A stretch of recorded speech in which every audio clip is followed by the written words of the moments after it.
and you won't get into trouble. But this is an appropriate thing for me to be. Are you feeling the movement? Well, that's why I asked the question. I felt like I was sort of at a stuck place, but it... No, you're not really in a stuck place. You're just paying more attention to what's going on out there than to what's going on in here. Okay. And when you do that, you're always going to get into trouble. Okay. Stay with the movement. Okay. The joy is with the movement, not with the result. Mm-hmm. Stay with the movement, you'll have the joy, and then you'll have the manifestation. But the manifestation isn't the point. Okay. Right. Thank you. You're welcome.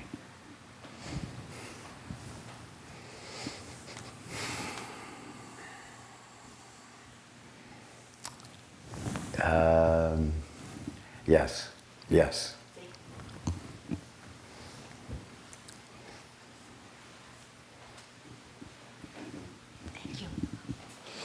Thank you. It's wonderful to be back together again. Indeed.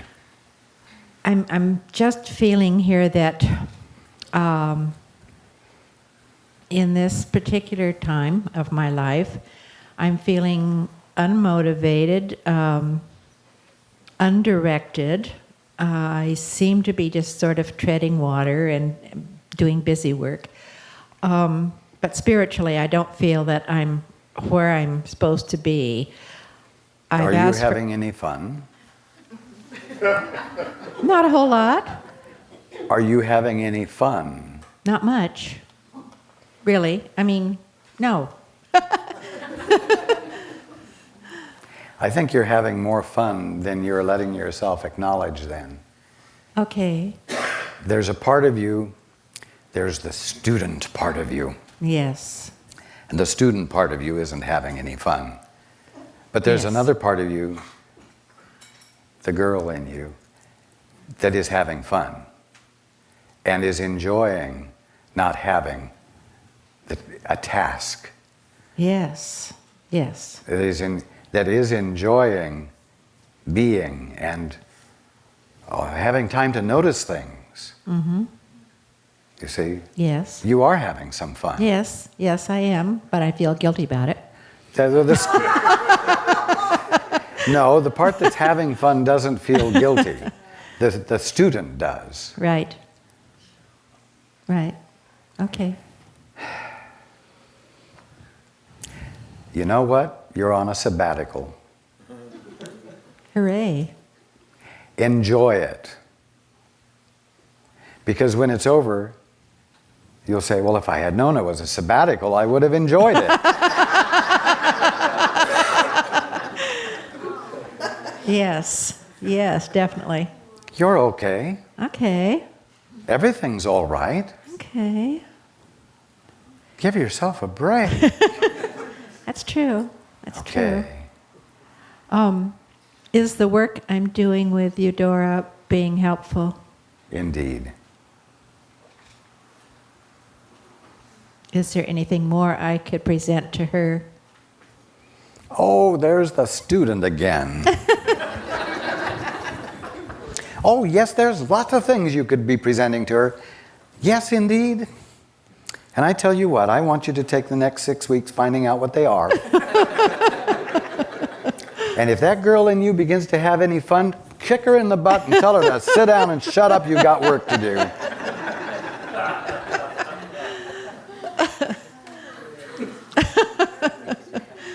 Got it? Got it. Good. Okay. Thank you very much. You're welcome. May I just, Who's asking? oh, I hope it's the little girl in the you. little girl. Okay. It's separate in that our friend Jim Ricketts, who many of you knew that came in the wheelchair, did make his transition about 6 weeks ago. And I just wanted to, he sent a message to his wife that he was laughing a lot and that there was nothing to fear.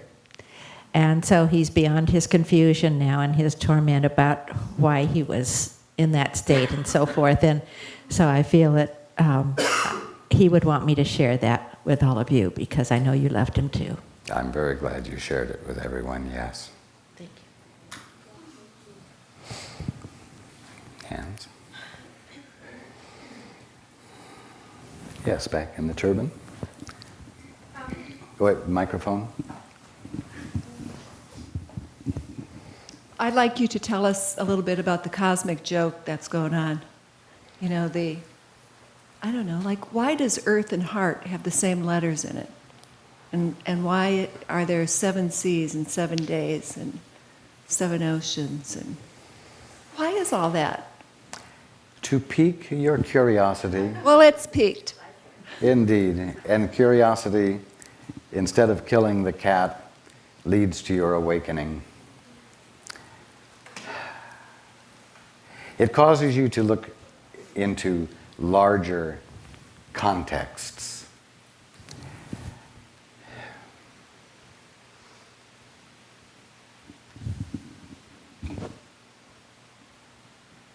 Don't make anything more out of it than that. Enjoy the delight of discovering these things. And it helps you to remember that God is not just love, but God is joy.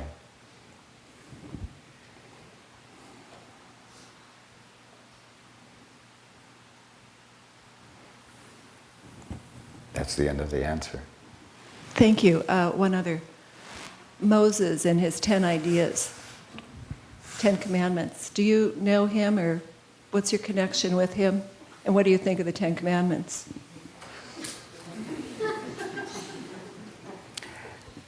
The 10 commandments are not only perfect, they are essential for those who are asleep and are not connected to any sense of their own divinity, and therefore experience no innate ability to be appropriate.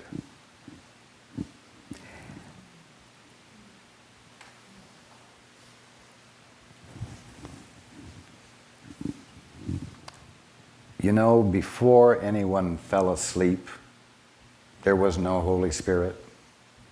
There was just God expressed. But when you fell asleep, because you couldn't really fall asleep, what you truly are had to be held in trust while you dallied with the ego, as I've said before. And that of you which is held in trust while you are submerged in a limited sense of things is what is called the Holy Spirit. So, when you're asleep, there necessarily has to be an accounting for the fact that you can't be asleep. And so there is the Holy Spirit. And when you are asleep, and you have no access to your innate, natural ability to be absolutely appropriate, you must have laws.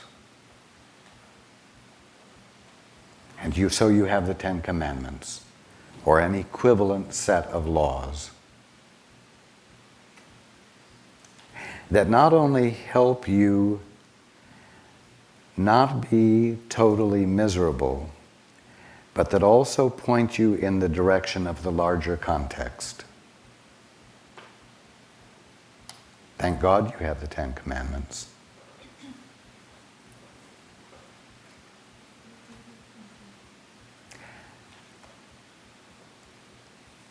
The fundamental essence of each of the commandments will not disappear, will not become invalid when you become in touch with your innate divinity. But they also won't be needed because you won't have any inclination to be inappropriate.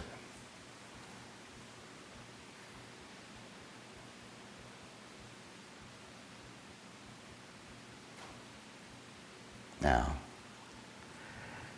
you could say that when I was here as Jesus, that I updated the Ten Commandments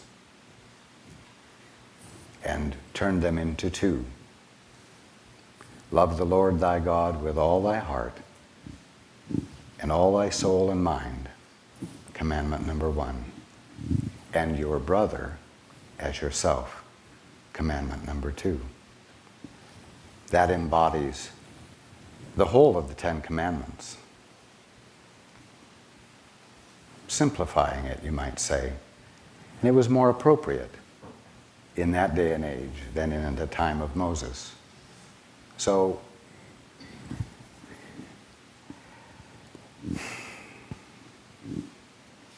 there you are. Thank you. You are welcome. Hands. Right here. If you'll stand up so she can.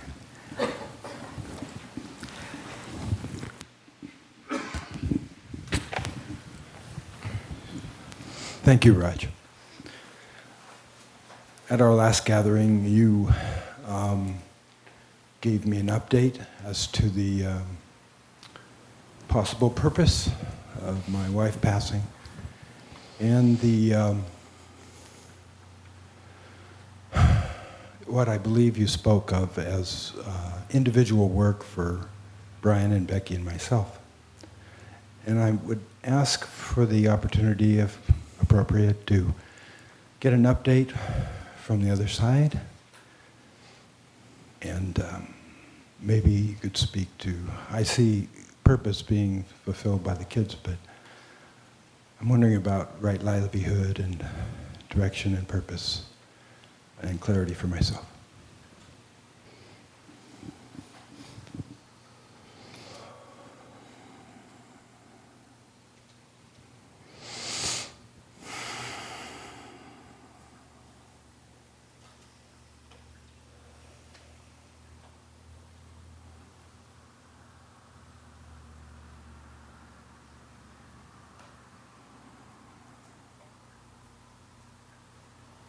Just a moment.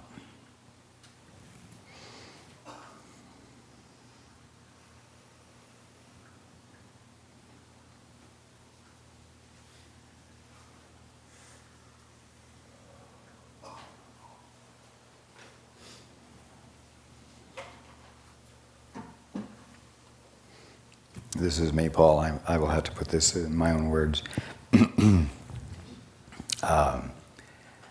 The picture is that she is very busy, engaged in a lot of activities. The best way I can express it is if someone is an artist, they're busy doing something which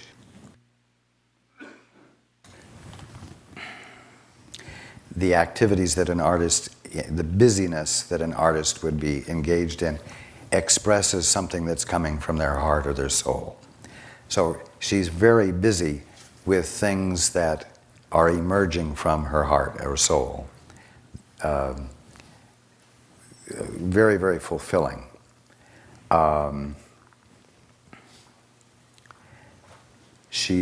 Her attention is more and more fully there.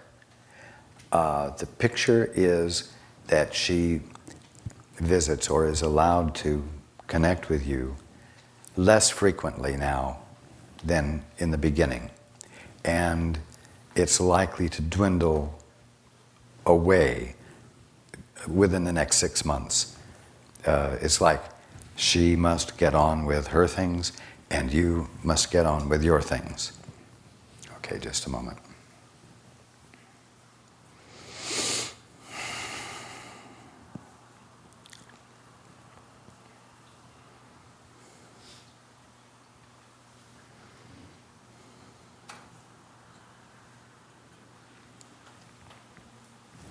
Okay, for some reason he's using images here.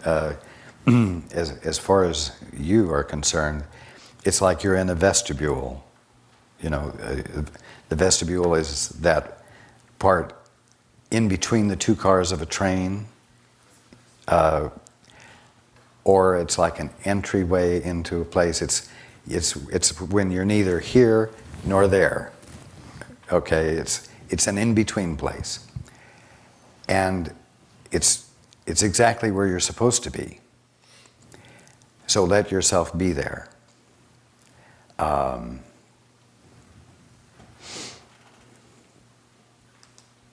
Just a moment.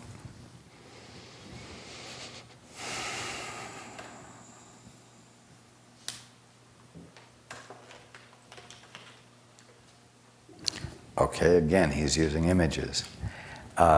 It's like the caterpillar that's created a chrysalis, and it's not a caterpillar and it's not a butterfly. It's like don't rush this place, because there is a whole lot of transformation going on. So don't fuss about it. And don't look for right activity as though maybe you're in wrong activity right now.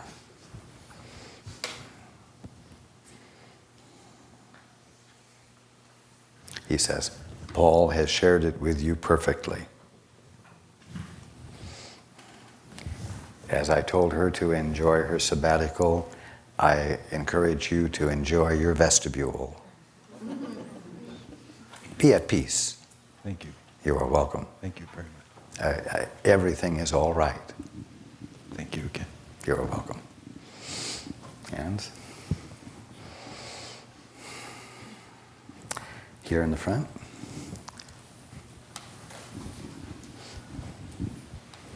Hi, Raj. Good afternoon. I have a bone marrow that is cloning unusually large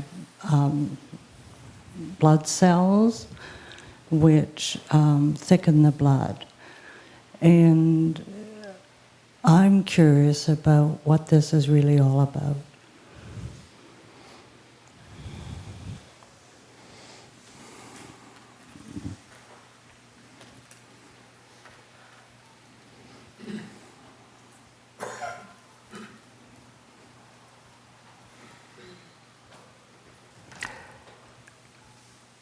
It's about nothing.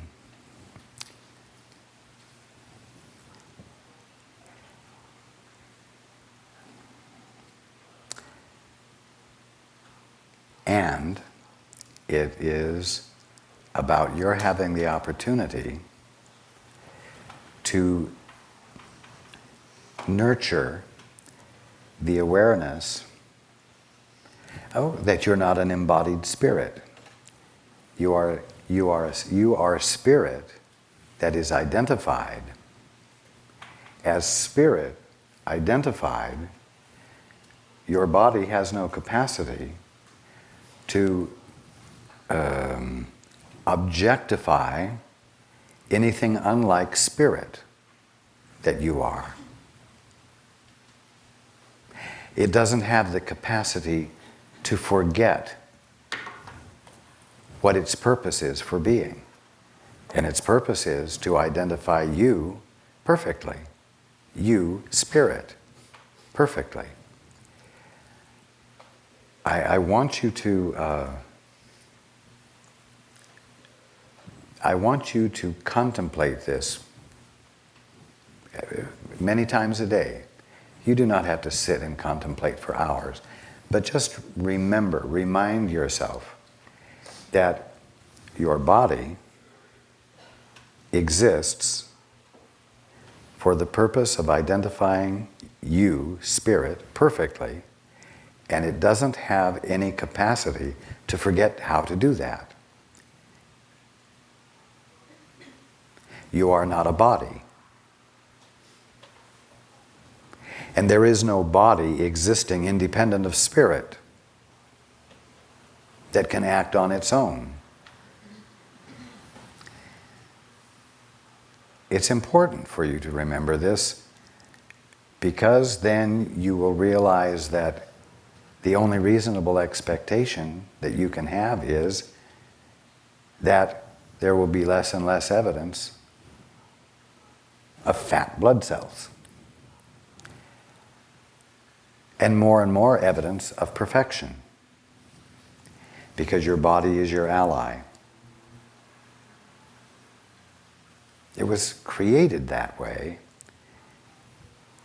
That which is there to serve you by identifying you, spirit, perfectly, must be your ally, right? Okay. Don't begin to become afraid of your body. What's it going to do next? You see?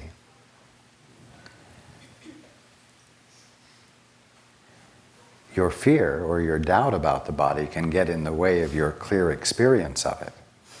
And in fact, that's the only thing that ever happens, whether you're ill or whatever the problem might be with your body, is that your fear, your doubts, your false expectations cloud your ability to experience it truly as that which is identifying spirit perfectly.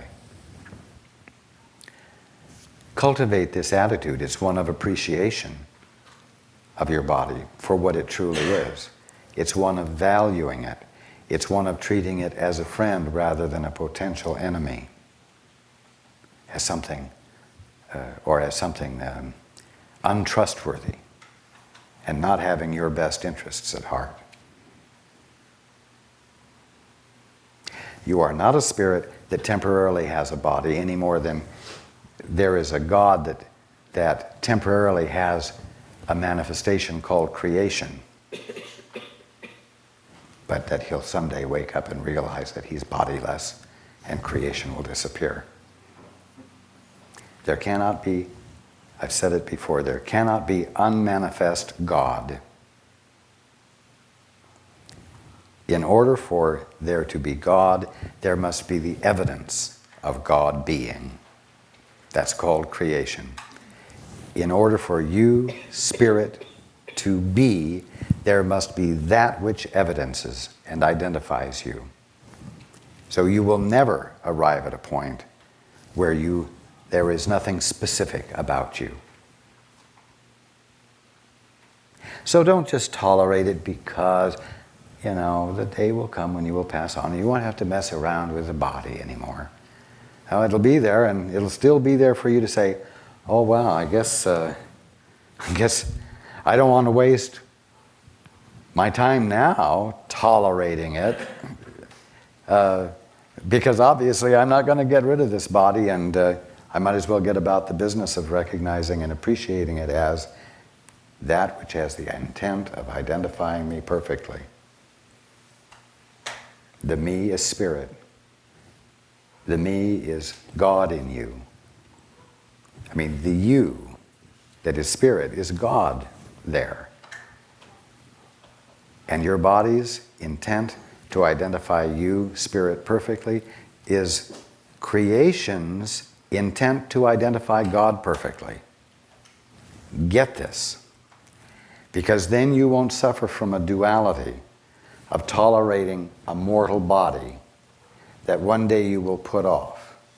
And you will more quickly embrace it with the expectation of seeing healing, regeneration, perfection, etc. Which is what everyone should be busy expecting. Not impatiently, but just willingly allowing to register with you at its own pace, you might say. I don't want you to expect your body to get better. I want you to contemplate the reason why it will get better. And the reason is because it has a God-ordained intent to identify God perfectly.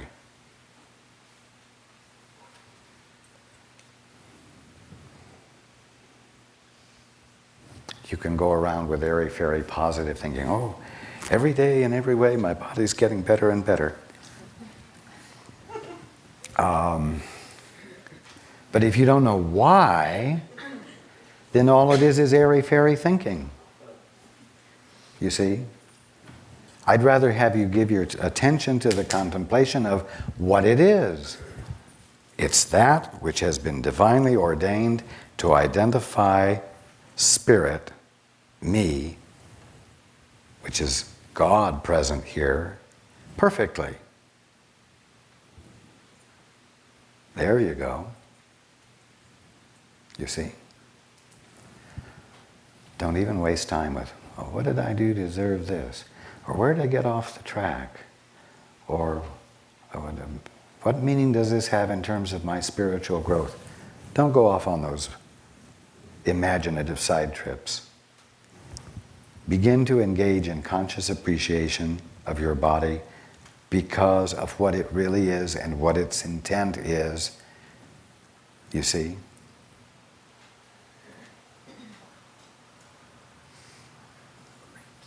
And let me tell you something. You won't be able to do that and not experience healing. But don't go for the healing. Go for the frame of mind. Because when you're engaged in that frame of mind, your mind isn't acting at odds with God's purpose.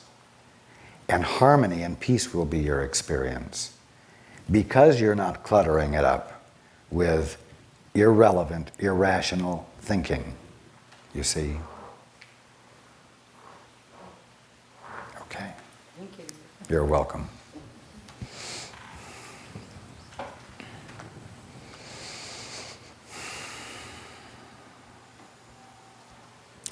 We're going to take one last 10-minute break, and then we'll resume.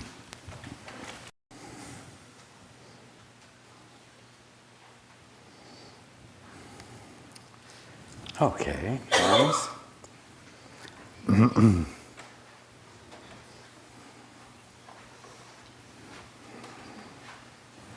Right over here. No, in the back behind you.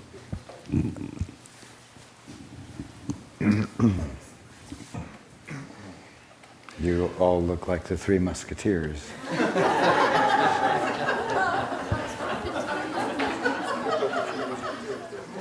The one musketeer, yes. I'm having difficulty phrasing my question in my mind, and I'm beginning to just let go of actually trying to phrase it, but it's something in the direction of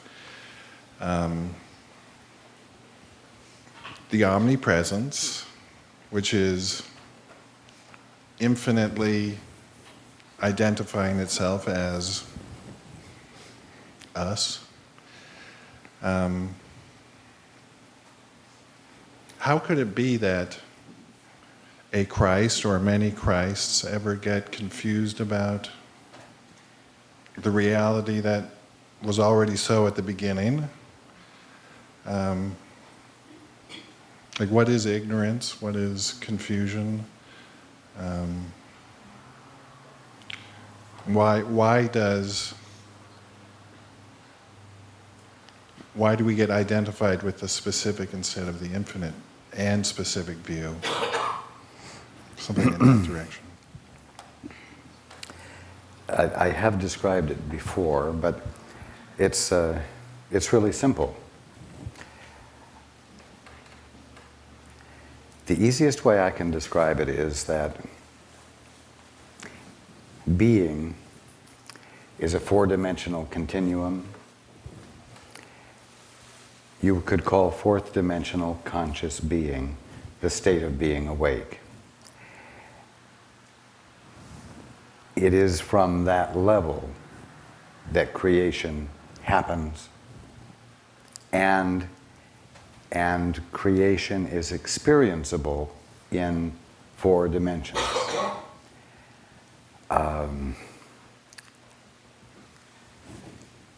Each one has the ability to narrow the spectrum down to three and experience it three-dimensionally. or two-dimensionally, or one-dimensionally.